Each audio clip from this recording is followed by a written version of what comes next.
"You can sit over there," my sister said, pointing to an empty corner. Her husband chuckled. Then the bill came, but $800. I looked at it, smiled, and said, "Not my problem. My name is Jenna. I'm 27 years old, and I work as a physical therapist in Milwaukee, Wisconsin. I help people recover from injuries and surgeries. I've always enjoyed my job because it feels meaningful, and over time, I've built a comfortable life for myself. I rent a small apartment, have good friends, and have learned to be independent. However, my relationship with my family, especially with my older sister Vanessa, has always been difficult. Vanessa is 32, married to a man named Troy, and they live in what I can only describe as a carefully managed image. They constantly post about expensive dinners, designer clothes, and luxury getaways. Everything they do is for appearance and social validation. For as long as I can remember, Vanessa has acted as if she's somehow above me because my lifestyle isn't as flashy. Growing up, we were never close. She was the older, more attractive, and popular sister. I was quiet, focused on studying, and never tried hard to impress others. Our parents adored Vanessa. They praised her looks, her charm, and her ability to draw attention. Meanwhile, I was the dependable one, the one who didn't cause problems, the one easily overlooked. When Vanessa got married 3 years ago, she made it clear that her new life was on a different level. She stopped calling unless she needed something. She excluded me from family events unless absolutely necessary. And whenever I was invited, the message was clear. "You don't belong here, but I'm being kind by including you." I tried not to let it affect me. I focused on my work, my own life, and finding happiness without her approval. But deep down, her attitude still hurt. It hurt every time she made a sarcastic remark about my job, my apartment, or my clothes. It hurt when she treated me like I was a disappointment. About 6 months ago, things started to shift. Vanessa began calling more frequently. At first, I thought she might be trying to reconnect or repair our relationship. But it soon became clear she had another reason. She needed money. It started with a small request.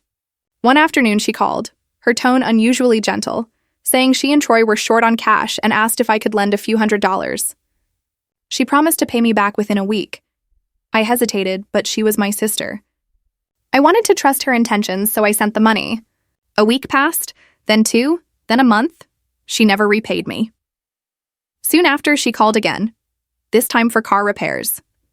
Another $500. Again, she promised to pay me back. Again, she didn't. Over 6 months, I lent Vanessa nearly $4,000. Each time she had a reason, each time she made promises, and each time she failed to follow through. I kept a record of every transaction, every text, every excuse. I wasn't sure why, but something told me it would matter later. The more I tried to help her, the worse she treated me.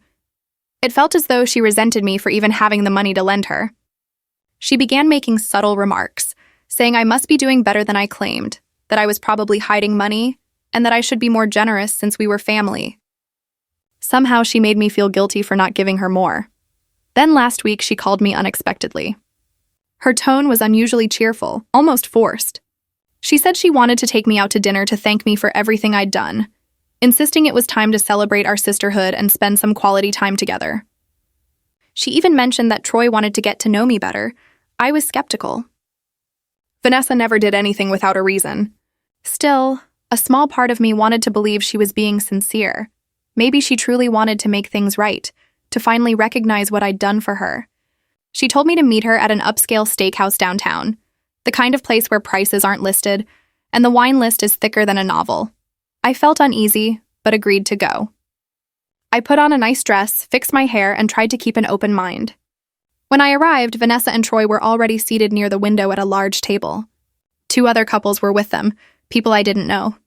Vanessa waved enthusiastically, but as I approached, I sensed something was off. The table was completely full except for one seat, tucked in the corner away from everyone else. "You can sit over there," Vanessa said, gesturing casually toward the empty seat. Troy snickered, and the others exchanged awkward glances but stayed quiet. For a moment, I just stood there, holding my purse, feeling the sting of humiliation. This wasn't a thank you dinner. It was a performance, another way for Vanessa to remind everyone I didn't belong. I quietly sat in the corner. The chair felt cold and distant, like I was seated at a different table altogether. The conversation flowed easily around me, filled with laughter and energy, but I wasn't part of it. Vanessa dominated the room, laughing too loudly at Troy's jokes, touching his arm in that exaggerated way she used when she wanted to display affection. I opened the menu and tried to focus. Everything was expensive.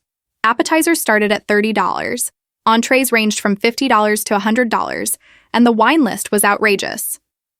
I decided to keep it simple. I didn't want to contribute to whatever show this was becoming. Troy ordered a $200 bottle of wine for the table, and Vanessa ordered oysters to start. The others followed suit, choosing pricey cocktails, seafood towers, and steaks. Vanessa kept encouraging everyone to order more, to indulge and enjoy. She played the role of a generous hostess, and everyone seemed impressed. I ordered a salad and water. Vanessa gave me a tight smile.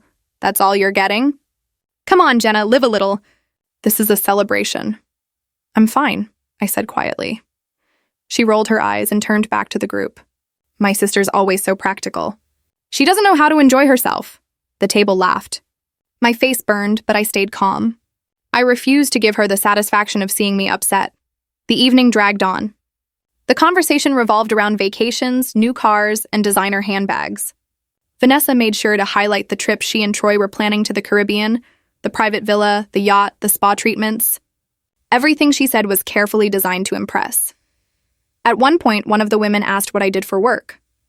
Before I could answer, Vanessa interrupted. "Oh, Jenna's a physical therapist. She works with elderly people and athletes. It's sweet, very humble." The way she said humble felt more like an insult than a compliment. "It's actually really fulfilling," I replied evenly. "I help people regain their mobility and independence." "It's rewarding work," Vanessa waved a hand dismissively. Sure. Not everyone can have a glamorous career," I didn't respond. There was no point. She wasn't interested in a real conversation, just in putting me down in front of her friends. As the night went on, I noticed her demeanor shift. Vanessa kept checking her phone, and each time her expression tightened. Troy looked tense as well. At one point, they both excused themselves to the restroom. When they returned, Vanessa's smile looked forced. Something was clearly off, but I didn't ask. I just wanted the evening to end. Finally, dessert arrived. Vanessa ordered a chocolate soufflé for everyone to share. More champagne was poured. The bill was clearly going to be outrageous, and I had a sinking feeling about what was about to happen. When the waiter brought the check, he placed it in the middle of the table. Everyone glanced at it briefly, then looked away. The silence was tense. Vanessa picked up the check, scanned the total, and let out a dramatic sigh. $800, she announced, her voice loud enough for the entire table to hear. "Well, that's what happens when you celebrate properly." She looked around, clearly waiting for someone to respond, but no one moved. The other couples shifted uncomfortably, assuming Vanessa and Troy would handle the payment. Vanessa's smile faded. She glanced at Troy, who simply shrugged. Then her eyes landed on me. "Jenna, why don't you take care of this? You've been so generous lately. Think of it as your contribution to the evening." I stared at her, my pulse quickening. So this was it. The real reason she'd invited me. She had planned this entire dinner, chosen the guests, ordered all the expensive food and drinks, and now expected me to foot the bill. I could feel every pair of eyes on me. The other couples looked mortified, wishing they were anywhere else. Troy smirked, clearly entertained. For a moment, I froze. Part of me wanted to shout. Another part wanted to walk out. But then a calm, cold clarity settled over me. I picked up the check, looked at the total, $800, and then looked at Vanessa. I smiled. "Not my problem," I said. I placed the check back on the table, stood up, grabbed my purse, and walked toward the exit. Behind me, Vanessa's voice rose in alarm. Jenna, get back here. You can't just leave." But I didn't stop. I didn't look back. I walked straight out into the cool night air. For the first time in months, I felt free. That night, Vanessa called me 17 times. I didn't answer. Troy sent angry texts calling me selfish and ungrateful. I blocked him. Vanessa left voicemails that shifted from fury to guilt. I deleted them all. I knew she wouldn't let this go easily. But I also knew one thing: I was done being her doormat. The next morning, I woke up to 32 missed calls and dozens of messages. Most were from Vanessa, but a few were from our mom. My stomach turned as I read them. Vanessa had clearly gotten to her first. I called my mom, bracing myself. "Jenna, what were you thinking?" she said immediately. Vanessa told me what you did. How could you embarrass her like that? I took a deep breath. Mom, did she mention that she invited me to dinner just to stick me within one $1,800 bill? There was a pause. She said it was supposed to be a family dinner and that you offered to pay. I never offered, I said firmly. She assumed I would. She's been using me for months, Mom. She's borrowed nearly $4,000 and hasn't repaid a cent. Another pause, longer this time. Well, she's your sister. You should help her when she needs it. I did over and over, I replied. She never thanked me. She just kept asking for more. My mom sighed, that same weary sigh she always used when she didn't want to take sides. Jenna, I don't want to get involved in this. You two need to work it out. Your family. She treats me terribly, Mom, and you're still defending her without even hearing me out. I'm not taking sides, she said softly. You're both adults. Figure it out. I ended the call. There was no point. Mom had always favored Vanessa, always made excuses for her, always expected me to be the one to keep the peace. I spent the rest of the day trying to stay busy with work. I had back-to-back sessions with clients, and focusing on them helped. It felt good to be useful, to do something that mattered. But in the back of my mind, the dinner replayed over and over. The embarrassment, the manipulation, the expectation that I'd simply comply. That evening, Vanessa texted me again. The tone was different this time, less angry, more calculated. Jenna, I'm sorry about last night. I didn't mean for things to get so out of control. Can we talk? I really need to explain something. I stared at the message for a while. Part of me wanted to ignore it, another part wanted to tell her to leave me alone. But curiosity won. What could she possibly say to justify what she did? I finally texted back, fine, coffee tomorrow noon. The cafe on 5th Street? She replied almost instantly, thank you. I'll be there. The next day, I got to the coffee shop 15 minutes early. I ordered a black coffee and took a corner seat where I could watch the door. Vanessa arrived right on time wearing one of her designer outfits, makeup perfect as usual. She spotted me and walked over, her face calm and unreadable. Hi, she said, sitting across from me. Hi. She ordered a latte, then folded her hands on the table. I know you're mad at me. That's an understatement, I replied. She sighed.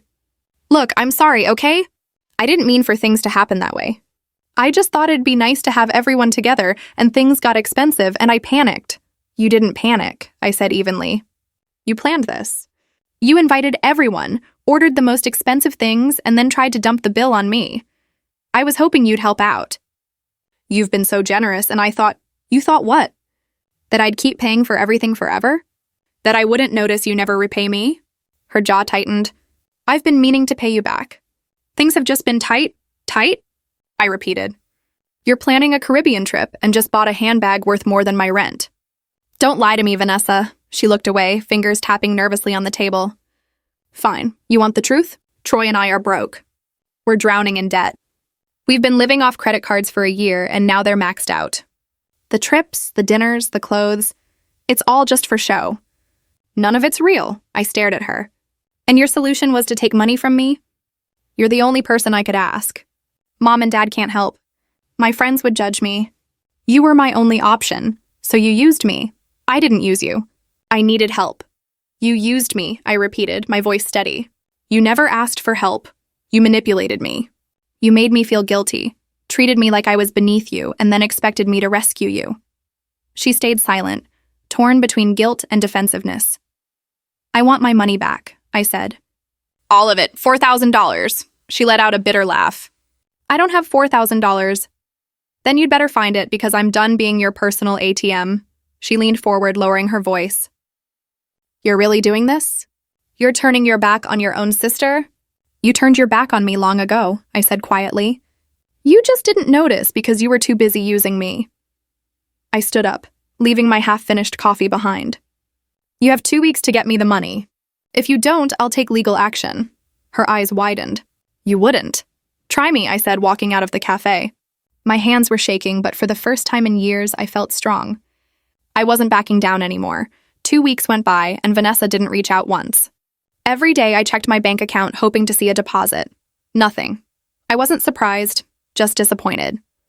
A small part of me still hoped she'd prove me wrong, that she'd finally take responsibility. On the 15th day, I got a message. "Can we meet, please? I have something to tell you." I agreed to meet her at the park near my apartment, a public, neutral space. I didn't want another tense scene at a cafe or restaurant. When I arrived, Vanessa was already there, sitting on a bench. She looked exhausted, hair pulled back in a messy ponytail, no makeup, just jeans and a plain sweater. I had never seen her look so plain before. "Thanks for coming," she said as I sat beside her. "Do you have my money?" She shook her head. "No, I don't, but I need to explain something first." I crossed my arms. "Go ahead." She took a deep breath. "Troy left me." I blinked, unsure I'd heard right. "What?" "He left 3 days ago. He said he couldn't handle the pressure anymore. He was tired of pretending, tired of the debt, just tired of everything. He packed a bag and moved in with his brother." I didn't know what to say.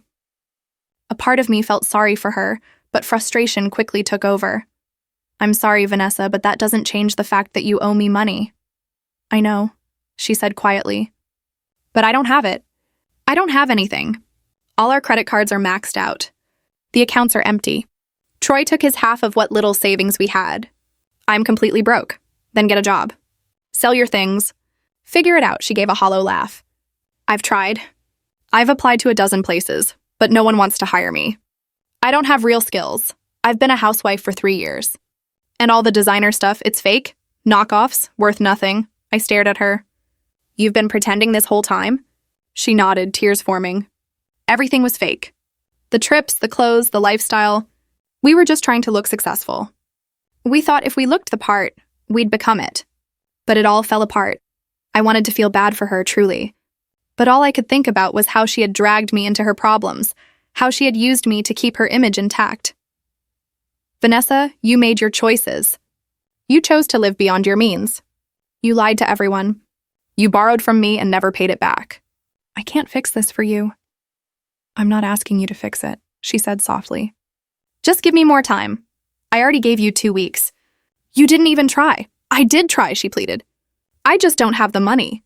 "Then we're going to court." Her face crumpled. "Please, Jenna, don't do this. I'm your sister." "You keep saying that like it means something," I said flatly. "But you've never treated me like a sister, only like someone convenient." She wiped her tears. "I know I've been awful to you.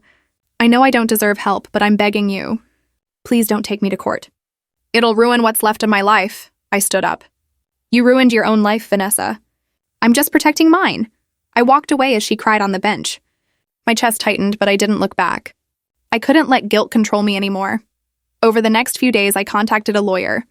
I explained everything and showed him my records, every transaction, every message, every promise Vanessa had made. "You have a strong case," he said. "You've documented everything. That'll work in your favor. But be prepared, it might get messy. Family cases always do." I filed the paperwork, and the court date was set for 6 weeks later. I sent Vanessa a formal notice. She could settle before the hearing, but I doubted she would. Meanwhile, I tried to live normally, focused on my patients, went to the gym, spent time with friends. But the issue with Vanessa hung over me like a shadow. I couldn't stop thinking about it. One evening, my mom called. "Jenna, I heard you're taking Vanessa to court." "Is that true?" "Yes." "How could you do that to your own sister?" "She owes me $4,000, Mom. She's had months to pay me back. She's going through a divorce. She's struggling. Can't you be more understanding?" "I've been understanding for years. I'm done." "You're being selfish." The word hit me hard. Selfish. I had lent her thousands, helped her over and over. She never thanked me, never respected me. How was I the selfish one? "Because family helps each other," Mom said. Then where was she when I needed help? When I couldn't pay rent last year? When I asked her to help me move? She was nowhere. She only calls when she needs something. Mom sighed. "I just think you're making a mistake." "That's your opinion," I said. But I'm not changing my mind. I hung up before she could say more. My hands shook. I felt angry, hurt, and drained. No matter what I did, I was still the villain. A few days later, I got a strange email. The subject read, "You need to see this." There was no message, only a link. I clicked it. It led to Vanessa's social media page. She'd posted a long message about being attacked by her own family. She didn't mention me by name, but it was obvious. She painted herself as the victim, someone struggling, being kicked while already down. The comments were full of sympathy. People I didn't even know were calling me heartless and cruel, telling Vanessa to stay strong. I felt sick. She was trying to manipulate public opinion before the court date, turning everyone against me. It was classic Vanessa, always the victim, always twisting the truth. But I had something she didn't, the truth and proof to back it up. The next few weeks were exhausting. Vanessa kept her social media campaign going, posting about her struggles, heartbreak, and supposed financial ruin. She never mentioned the money she owed me or the years of manipulation. She simply portrayed herself as a woman abandoned by everyone, including her own sister. I wanted to respond. I wanted to post the screenshots, the transaction records, the evidence proving she was lying. But my lawyer warned me not to. Don't engage, he said. Let her expose herself. When we're in court, the facts will speak for themselves. So I stayed quiet. But it was hard. Watching people believe her lies, seeing mutual friends take her side without knowing the truth. Then my mom called again, this time furious. I saw what you're doing to Vanessa. Everyone's talking about it. Do you have any idea how embarrassing this is for our family? I'm not doing anything to her, I said. She's doing this to herself. You're taking her to court over money. Family doesn't sue family. Family doesn't steal from family either. She didn't steal, she borrowed. Borrowing means paying it back. She never planned to, her voice went cold. If you go through with this, you'll regret it. You're tearing this family apart. This family was already broken, Mom. You just chose to ignore it because it was easier. She hung up. I sat in my apartment staring at my phone, feeling completely alone. My sister hated me. My mom had chosen her side. I didn't even reach out to my dad. I knew he'd just agree with her. The only person who truly understood was my friend Brianna. From the start, she'd supported me, letting me vent and reminding me to stand firm. You're doing the right thing, she told me one night over dinner. Your family is toxic. They've been taking advantage of you for years. I know, I said, but it still hurts. Of course it does. But that doesn't mean you should give in. You deserve respect. I nodded, but the weight of everything felt overwhelming. A week before the court date, something unexpected happened. I got a call from an unknown number. I almost ignored it, but something made me answer. Hello? Hi, is this Jenna? Yes, who's this? My name is Claire. I'm Troy's sister. I froze. Troy's sister? Yeah, she said. I know this is strange, but I need to talk to you. It's about Vanessa. What about her? Can we meet? I'd rather not say over the phone. Curiosity got the better of me, so I agreed. We met at a quiet diner the next afternoon. Claire was a few years older than Troy with a no-nonsense attitude. She sat across from me and got straight to the point. I heard about the lawsuit, she said. Troy told me, and I think you need to know something. What is it? Vanessa's been lying to you. Not just about the money, about everything. I leaned forward. What do you mean? Claire pulled out her phone and showed me a string of text messages between Troy and Vanessa from the past few months. The messages revealed a clear pattern of manipulation and planning. They had targeted me deliberately, knowing I had savings, and planned to borrow as much as possible without paying it back. One message from Vanessa read, Jenna's easy to guilt. Just play the family card and she'll give us what we need. Another from Troy said, we should keep this going as long as we can. She won't say no. I felt sick. Why are you showing me this? Because Troy's a fool, but Vanessa's dangerous, Claire said. She used him just like she used you.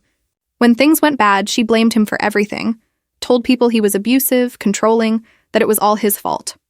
None of it's true. He's staying with me now and he's a wreck. I can't let her keep ruining people's lives. Why didn't he say anything earlier? I asked. He was ashamed. He knew what they were doing was wrong, but he went along with it because he loved her. He thought they could fix it, but Vanessa never wanted to fix anything. She just wanted to protect her image. I stared at the messages, my hands trembling. Can I have copies of these? That's why I'm here, Claire said. I already sent them to your email. I looked up at her. Thank you, she nodded. Vanessa had been playing the victim for far too long.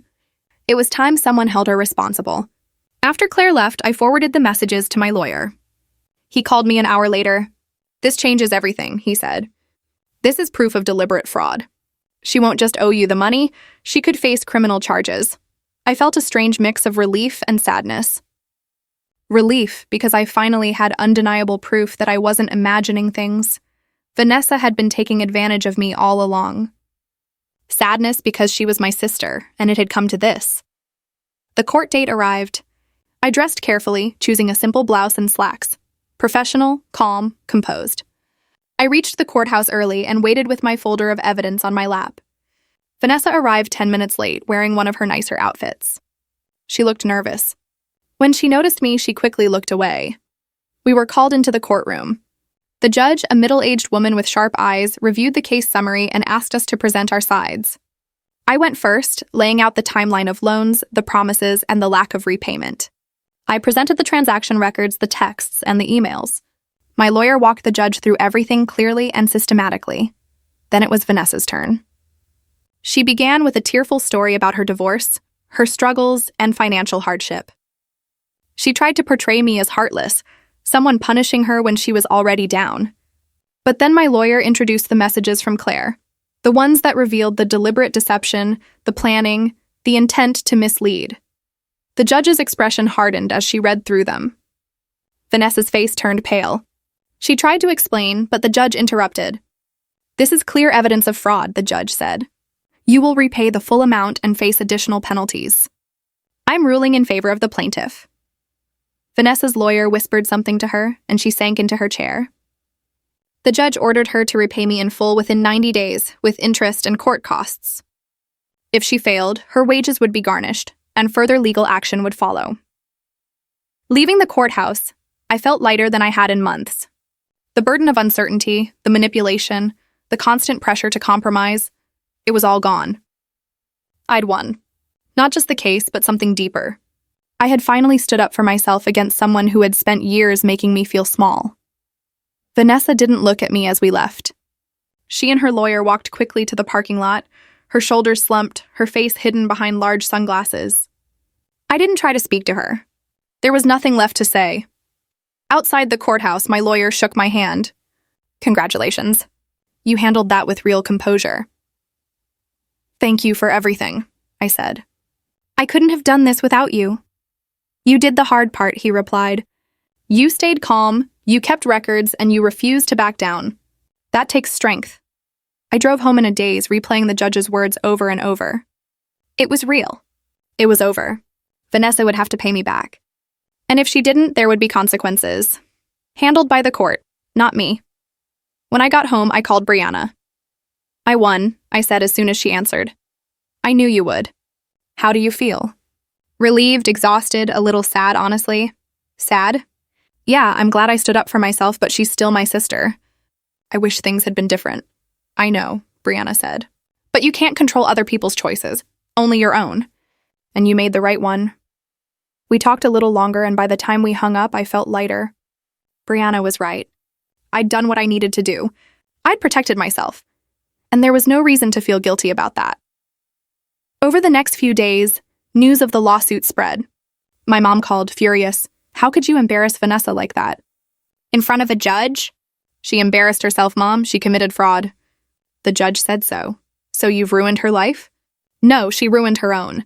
I just refused to let her ruin mine too." My mom didn't call again after that. Neither did my dad.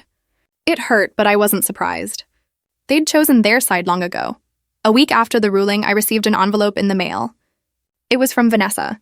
Inside was a check for $1,000 and a short note. "This is all I can manage right now. I'll send more when I can. I'm sorry for everything." I stared at the note for a long time. The apology felt forced, something written out of obligation, not sincerity. But the check was real. It was a start. I deposited it and sent her a short email confirming receipt. I didn't add anything else. I didn't need to. 2 more weeks passed, and I began to notice changes in my life. Without the constant tension and manipulation, I felt calmer, happier. I had more energy for my work, friends, and hobbies. I started attending yoga on Saturday mornings, spent more time reading, and even began dating again, something I had avoided for months because I'd been too emotionally drained to start anything new. One evening, I ran into an old college friend, Isabel, at a bookstore. We'd lost touch over the years, but spent an hour catching up over coffee. She shared updates about her career as a graphic designer and her recent move to Milwaukee. "I've been meaning to reach out," she said. "I saw on social media that you're a physical therapist now." "That's amazing. Thanks," I replied. "I really love it. Are you happy?" she asked, catching me off guard. "Yeah," I said slowly. "I am. It's been a tough few months, but I'm in a good place now." She smiled. "You seem different, more confident." "I like it." Her words lingered with me.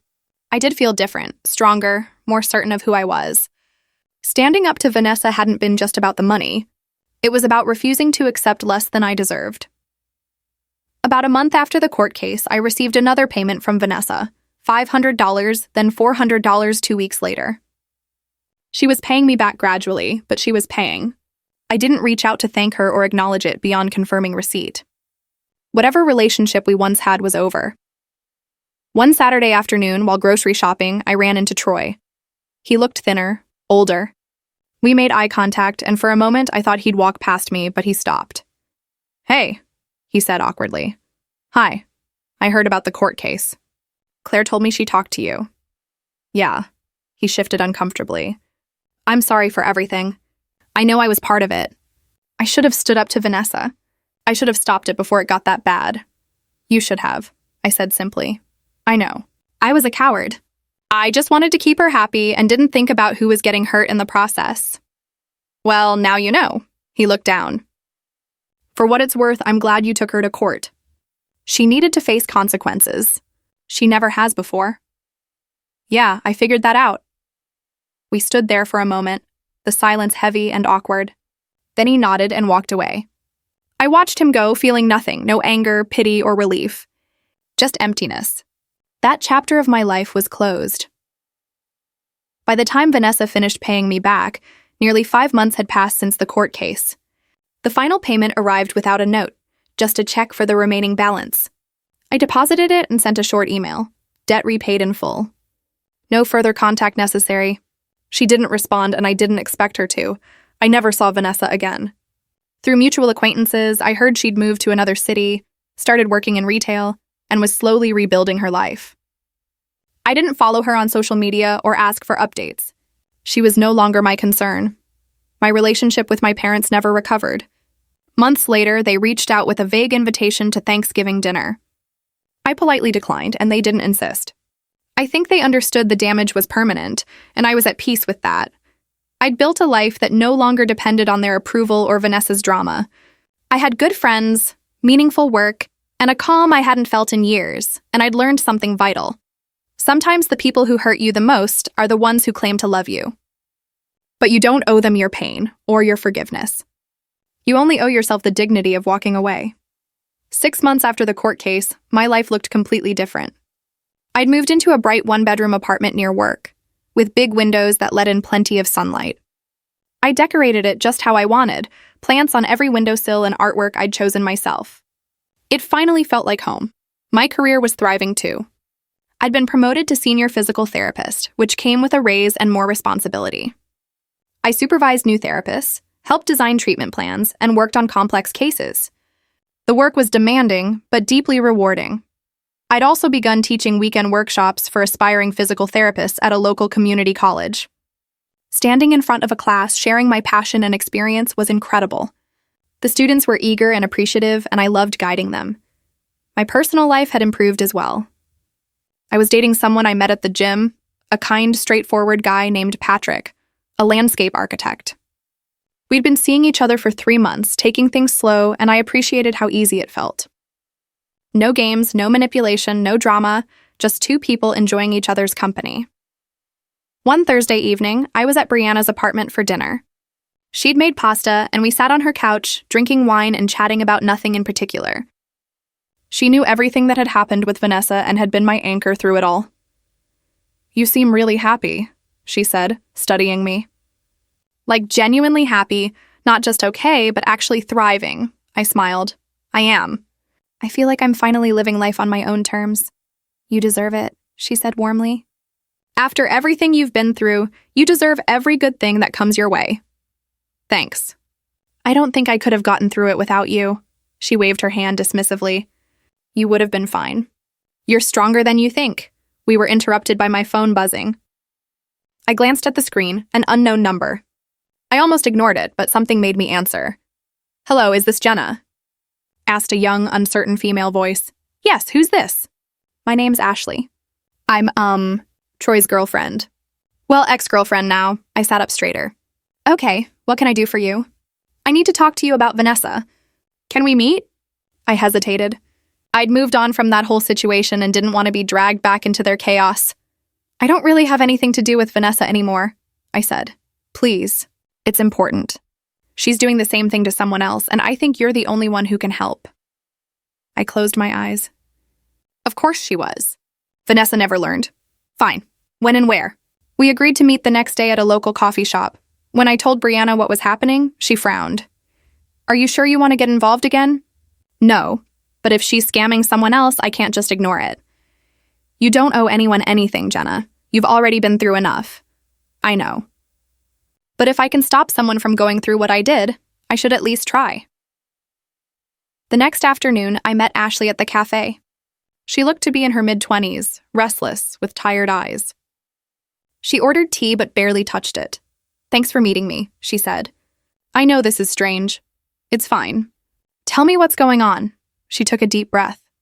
"I dated Troy for about 4 months. We met at his gym and things moved quickly. He seemed great at first, but then he started asking for money. Small amounts at first, then more.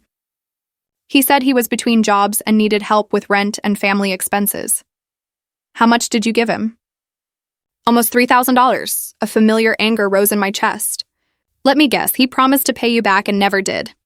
"Exactly." When I confronted him, he got defensive and broke up with me.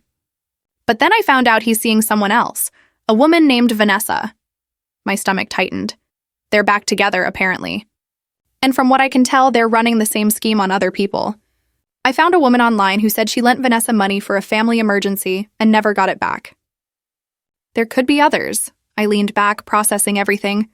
"Why tell me this?" "Because Troy's sister Claire told me about you, how you took Vanessa to court and won. She said you were the only one who ever stood up to her." "What do you want me to do?" "Help me stop them." "I can't afford a lawyer, but if we find other people they've scammed, maybe we can build a case together."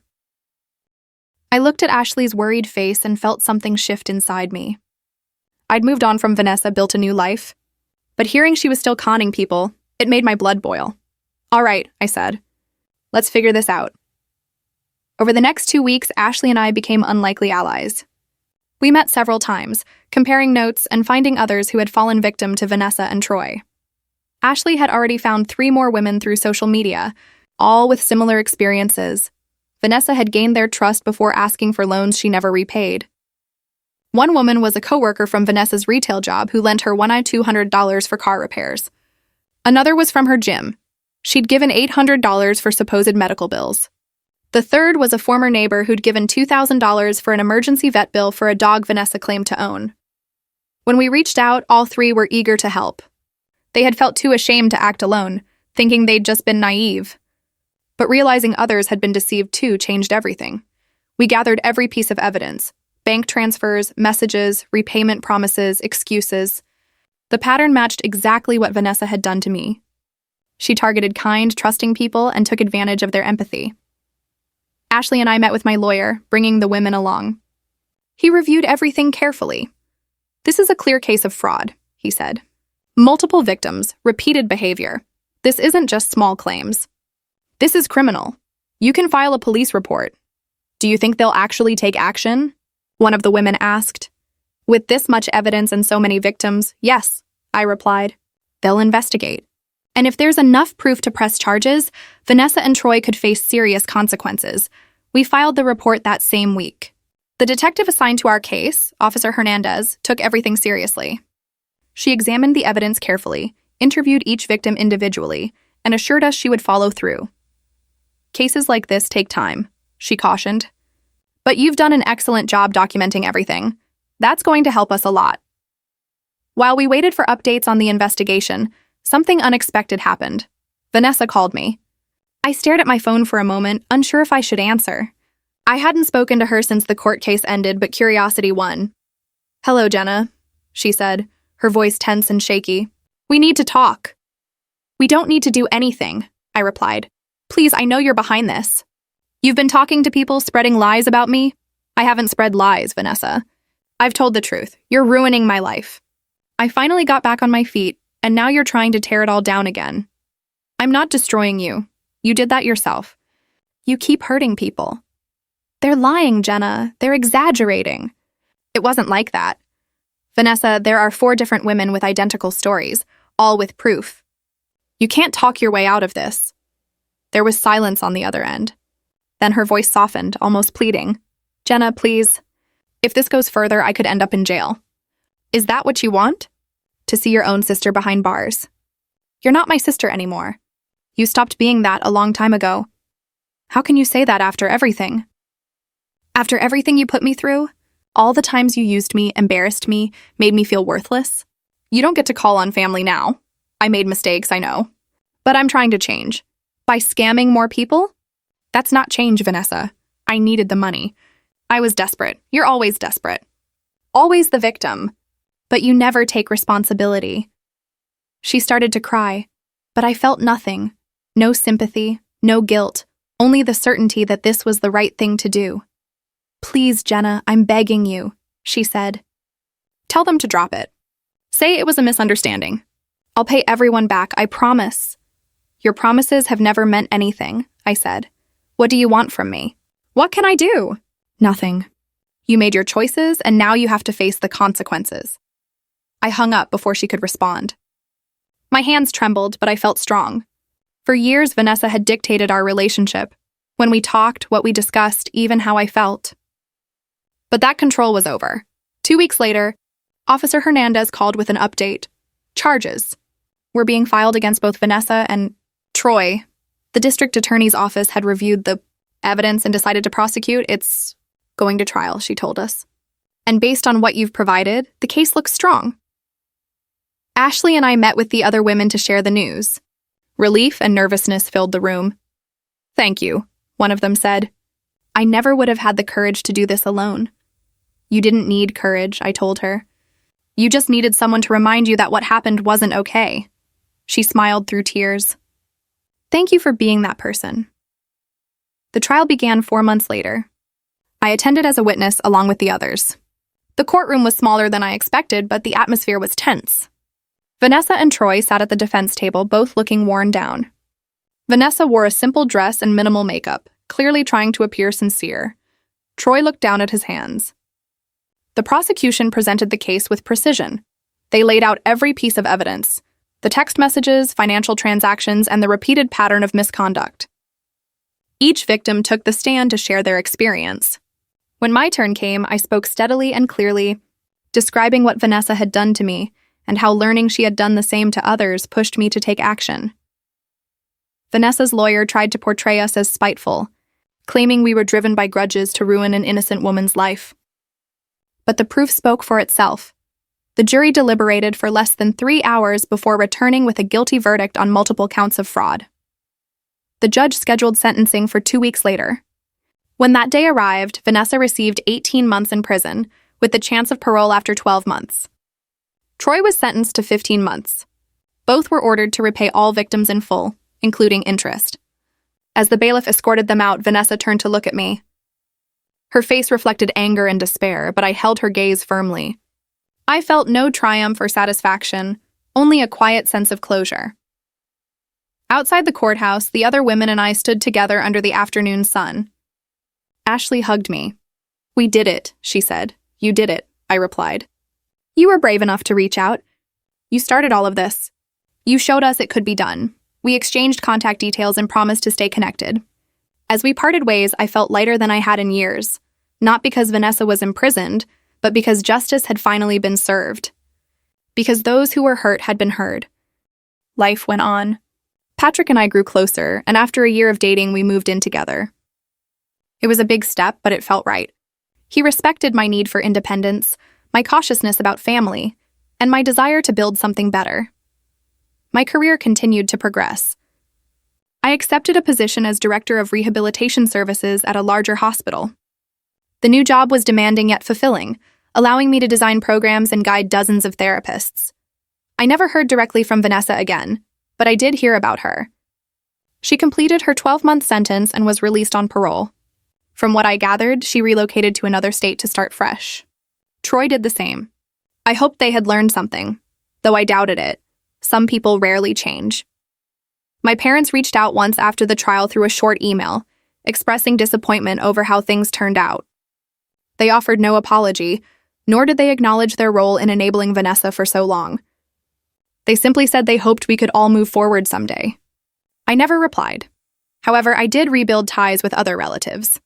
My aunt on my father's side contacted me after hearing about the trial. She apologized for not recognizing what was happening when we were younger and for not stepping in. We began meeting for lunch once a month, and those talks helped me realize that not every family bond is toxic. 2 years after Vanessa's sentencing, I attended a physical therapy conference in Chicago, where I unexpectedly ran into Claire, Troy's sister. We recognized each other immediately. "Jenna," she said in surprise, "how have you been?" "I'm good." "Really good," I replied. "I'm glad I ran into you," she continued. "I wanted to thank you." "For what?" "For doing what needed to be done. Troy had to face the consequences. It was the only way he could change. He's doing better now, working in construction, paying off his debts, and finally taking responsibility." "I'm glad to hear that," I said, and I wanted to apologize for my family's part in everything. I should have acted sooner. You did what you could when it mattered. That's what counts. We spoke for a few more minutes before parting ways. It was an unexpected meeting, but not an unpleasant one. Looking back, I sometimes wondered if I could have handled things differently, set boundaries earlier, walked away sooner, or avoided the chaos altogether. But I realized that wasn't the point. What mattered was that I finally stood up for myself, refusing to be used any longer. And by doing that, I helped others do the same. Vanessa served her sentence and faded into obscurity, reportedly working low-paying jobs and struggling to rebuild the life she had once fabricated. Troy followed a similar path, and they never reunited. The restitution payments arrived inconsistently, but they did come. The other women moved on, stronger for standing their ground. As for me, I learned that revenge isn't about destruction, it's about resilience. It's about drawing a boundary and saying, "No more." Sometimes, the truest form of revenge is living well, surrounded by people who respect you, doing meaningful work, and never again allowing anyone to make you feel small.